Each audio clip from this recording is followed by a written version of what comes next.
Ruben.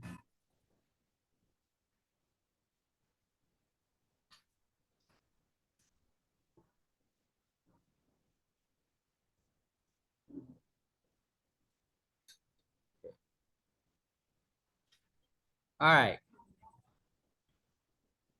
So I started creating this a little while ago. It's just basically getting people to understand these strategies. Uh, it's what you need to know about how money works. Okay.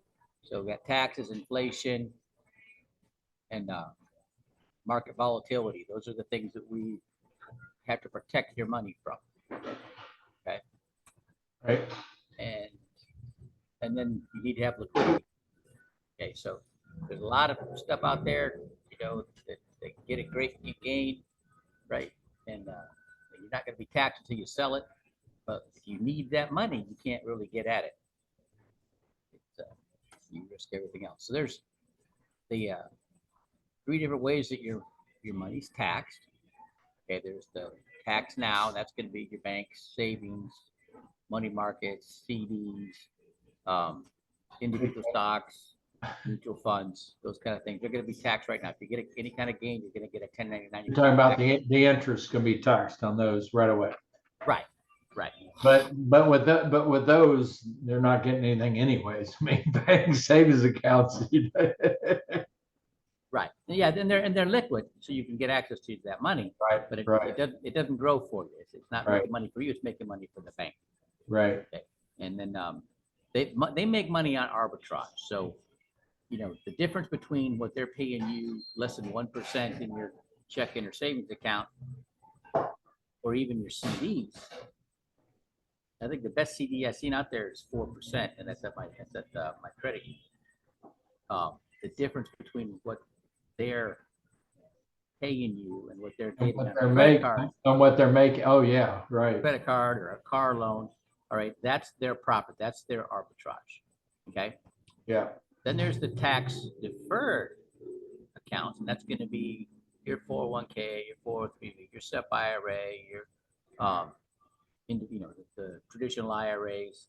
The money goes tax deferred, so it's going to go faster. But when you take that money out, you're going to pay regular income tax on that money. And then there's the tax-free or tax advantage bucket, and that's going to be the Roth IRA, municipal bonds, and cash value life insurance. Those are the different ways your money's taxed. Okay. Now then there's inflation. So this shows, like in July this year, inflation was at 8.5%. That's excluding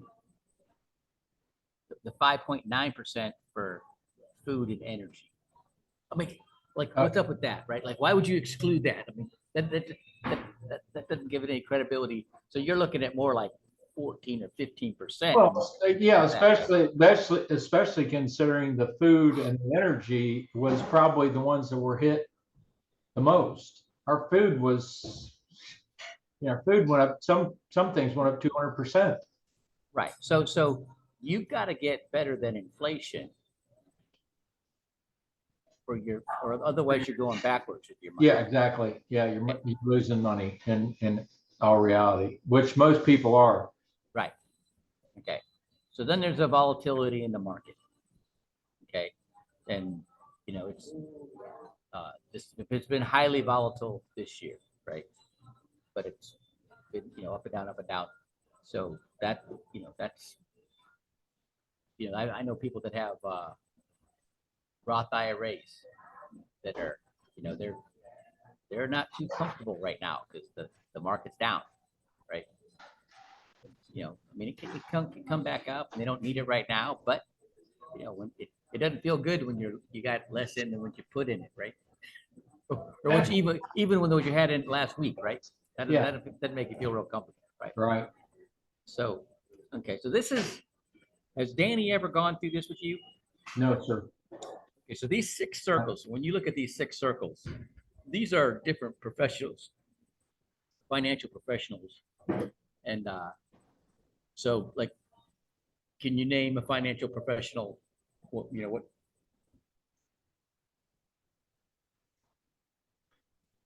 Are you asking me if I can, Yeah. if I Yeah. can name a financial professional? Right. He's about the only one that I know. No. Like I'm talking about, like, well, you know what, there's mortgage brokers and loan originators. That's what, Oh, yeah, yeah. okay, right? Then there's a stockbroker. Okay. Then there's an accountant. We got 3 of them. Okay. There's estate planning attorneys. That's 4. 5 is going to be a banker. Anchor. And number That's 6 is a life insurance agent. Okay. Okay. And so the you're looking at, we already went over how your money's taxed. Okay. And you're looking for tax free, you want guarantees, you want no fees. These are what we try to help people find, right? There's people that make product, market product, manage product, and there's captive versus non-captive agents. So a captive agent's the priority is the company first, then the broker, then the client. Okay. With the non-captive agency, the client comes first, then the broker, then the company. Okay, that's what we're in. Okay. And then you're looking at these categories again: taxes, inflation, bad advice, and probate. Those are challenges for your money, right? And then up here with these umbrellas. Okay, so there's different kinds of insurance. There's term insurance, and the max you can get is up to a 30-year term.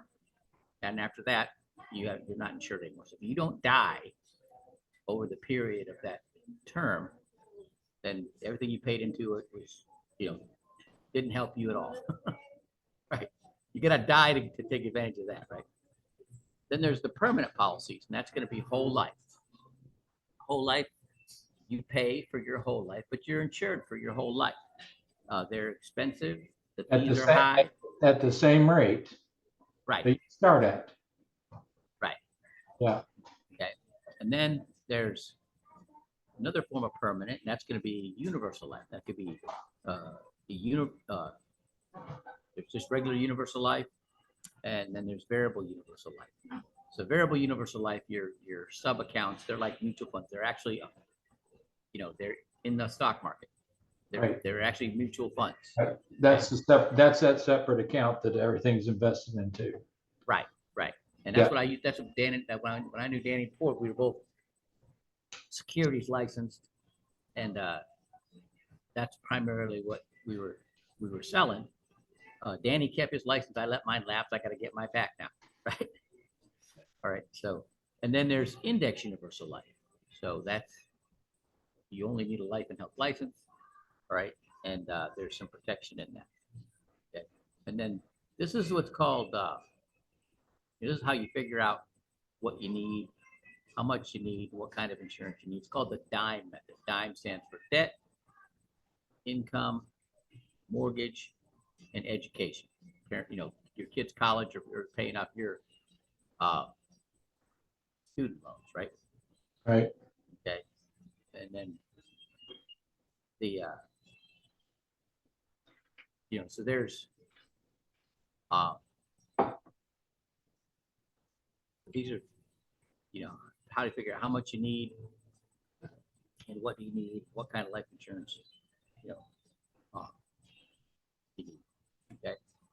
Now this is showing an index universal life versus a variable universal life. So the blue line is a policy, an index universal life policy that's got a 0% floor. And this shows from 2007 until 2016. Okay. And if you look at the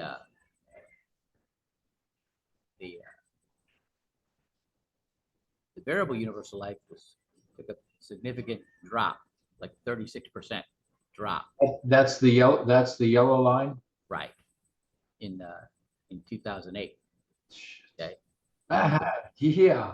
Okay. 2008. So that's giving you an idea. This is just how the index universe, this index universe life has a floor of 0%. But zero's the hero when the market's down 36%, right? Yeah. Okay. So that's explaining that, just to give you an idea of the protection, just having a universal life. Now they have a cap, depending on the company, anywhere from 8% to 15%. And in some cases, like Pacific Life, after like 5 years, there's no cap. You have unlimited growth after 5 years. Oh, wow. Okay. So, okay, so then there's liquidity of universal life. So the it's a tax advantage or tax deferred bucket of money that can give you a tax free income stream for your retirement, but you don't have to wait till you retire. It's not, if there's no age limits like there is on a qualified plan. Okay, which gives you the flexibility to do some other things. So we're going to talk about that. Okay, so Okay. this is an infinite banking strategy, or family banking strategy, or infinite banking strategy. They're all the same.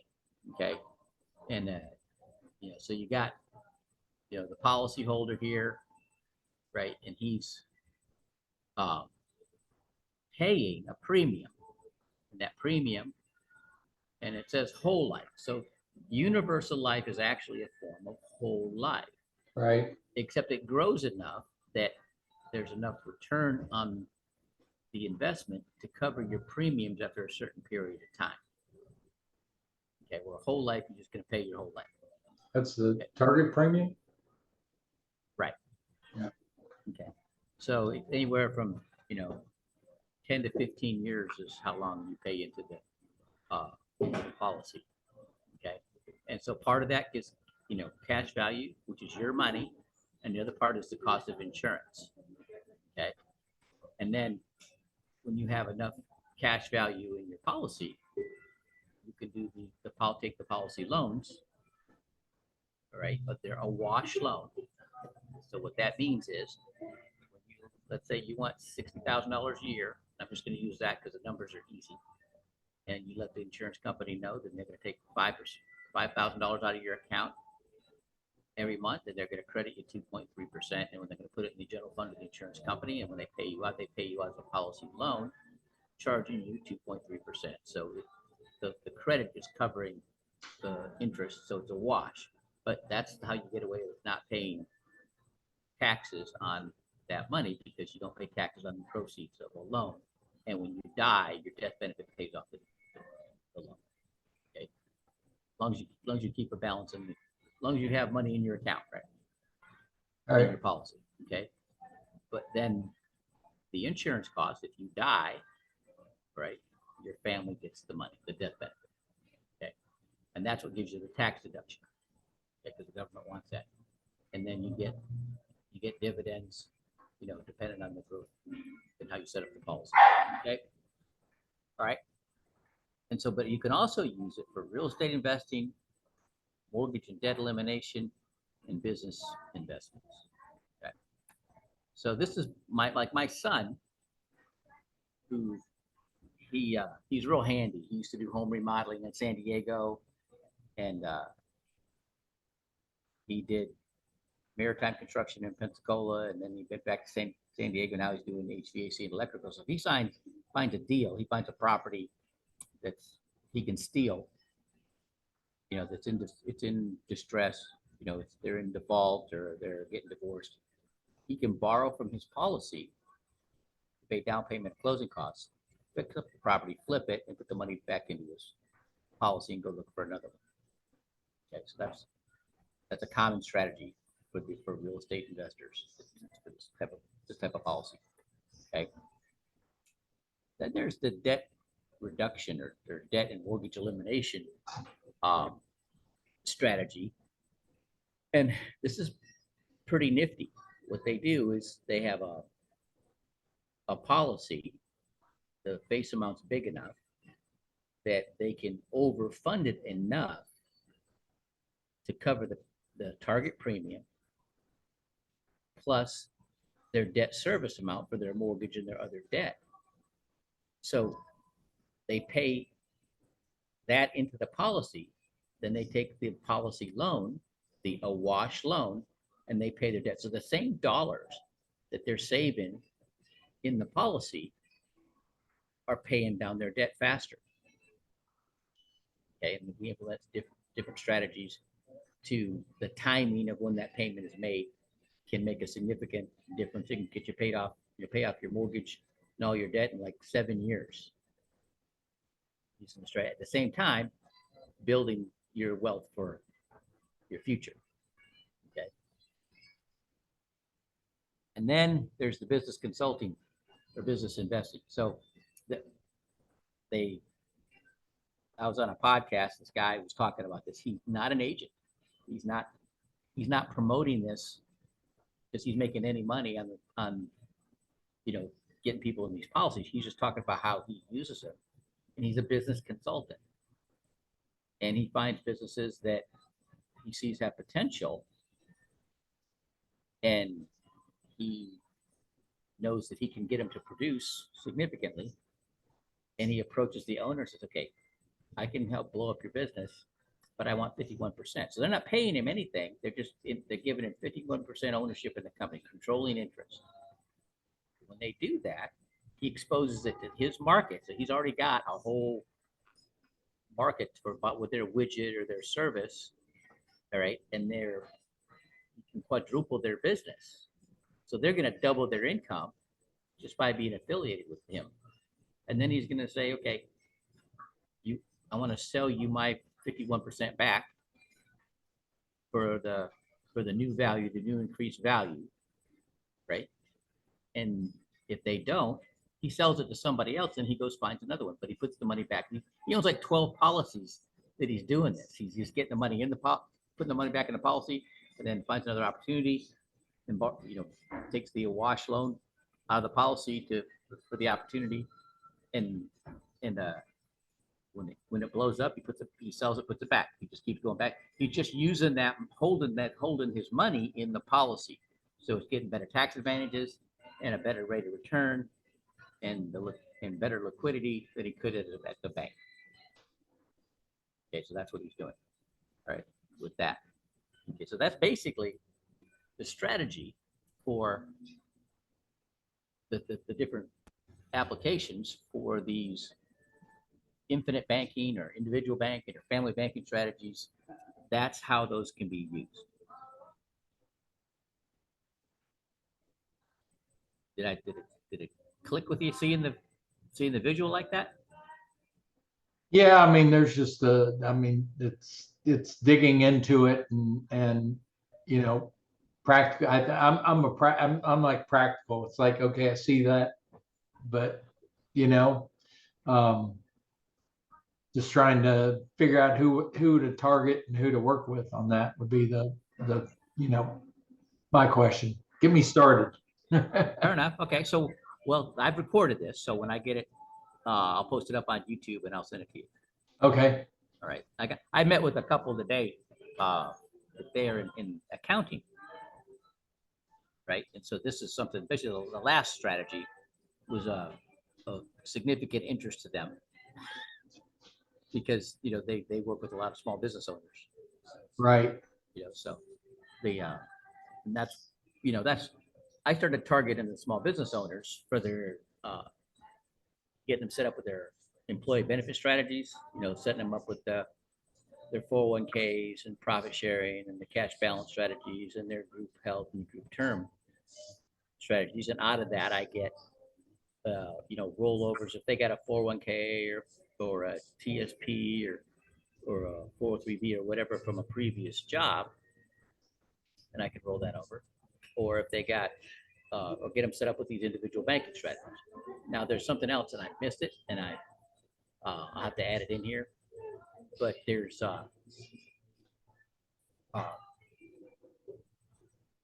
if somebody's got a lot of qualified money, IRAs, 401ks, 403bs, annuities, whatever, they're going to pay tax on that money. Okay. And income stream. So it's, what they'll do is they'll get a supplemental policy that's going to get them enough income stream to cover what the IRS is taking in taxes from their qualified plans. Right. So that's another application for these type of policies. I saw a graphic that's represented. I just didn't include it. Yeah, I forgot to include it. But so I wanted to show this to you because you're just getting started. Well, It'll help you out. you know, one of the things that I see that, you know, it used to be when we were growing up, our parents, they went to work and most of them had a retirement plan, and it was, here you go. And then they came out with a Yeah, they had a pension. They had a yeah, they had a pension, and now Yeah. the 401k. And I look at the 401k and I just go, it's a nightmare because it's like this. You see these big dips, and then it comes back up, and everybody goes, oh, it'll come back. Well, I don't want it to come back. I want it to go like this. So, you know, how do you, I mean, is there a way to get, I mean, I know my son's 401k, he's been with his company for 7, 8, 9 years now, and they match and they do all this other stuff. But I'm looking at this thing and I'm thinking, but it's growing like little bits and pieces and dropping and going. I mean, it just doesn't. so that's another thing that you can do. Okay, so like I had somebody that was a heavy equipment mechanic working in the refineries here in Houston, and he got his 401k. So he asked me to help him out with his allocation, right? So the market was highly volatile. So I put him in index funds inside of his 401k. So index funds have a floor. Right. So he's not going to lose his money. Right. So Right. you can do that if you know what you're doing. Right. But most of the time, you know, they go, okay, it's the enrollment period for your 401k. You better enroll in it. And a lot of people will get in it, and you know what they do? They just, if you don't pick what mutual funds, that's what they are. They're mutual funds inside the 401ks. If you don't pick the mutual funds that you want, then money just goes into a money market account that it ain't gonna lose. You're not gonna lose much money because money markets are pretty stable, but there's not much growth in it either. There's almost no growth. Right? Yeah. But they'll just keep contributing, whatever, you know, their max contribution or whatever they decide to contribute. So, you know, first off, if they have a match, I at least recommend people to, so they get a 6% match, contribute at least 6% because that's 100% gain. The company's going to give you 6%. If you have 6%, then that's 100%. Like, you know, that's a guaranteed 100%, right? Growth on the money, but it's all going to be taxed when you take that money out. Right. So you don't want to put any more, pay more tax than you have to. Okay. I don't mind paying the tax on it if I get 15% as opposed to running at a negative, because, you know, for the past how long has people's 401ks aren't growing at 2% or 5% or 8% or not. They're just, it's what I put in is pretty much, it's growing only at what I'm putting in, it seems like on most 401ks right now. Yeah, you ever heard of Ed Slott? No, I'm not sure that I have. He's an accountant, right? And I've been listening to Ed Slott for like 12 years. So I heard of Ed Slott back when Danny and I were working together back in like 2006. So it's been longer than that. So how long? Yeah, it's been over 15 years that I've been listening to Ed Slott. And so he promotes the tax advantages of cash value life insurance. Okay. And so he said, like right now, we have less than 2 years left with the Trump tax cuts. So taxes are lower now. They've been for a long, long time. So it makes sense for people to do a Roth conversion and they got 3 years to pay the taxes. Okay, so it's not as big a, not as painful, right? Yeah, So they right. got 3 years to pay the taxes, but now they got it into a Roth that can grow tax deferred and is tax advantage when they take it out. Okay. And then, and then if they got more money to invest, do it after taxes because taxes are lower right now, right? And they can get into you can put more money into a policy. Okay. The younger, the better. Oh, yeah. I mean, here's what, I like to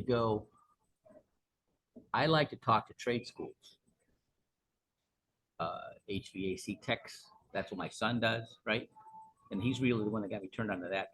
Plumbing, welding, cosmetology, right?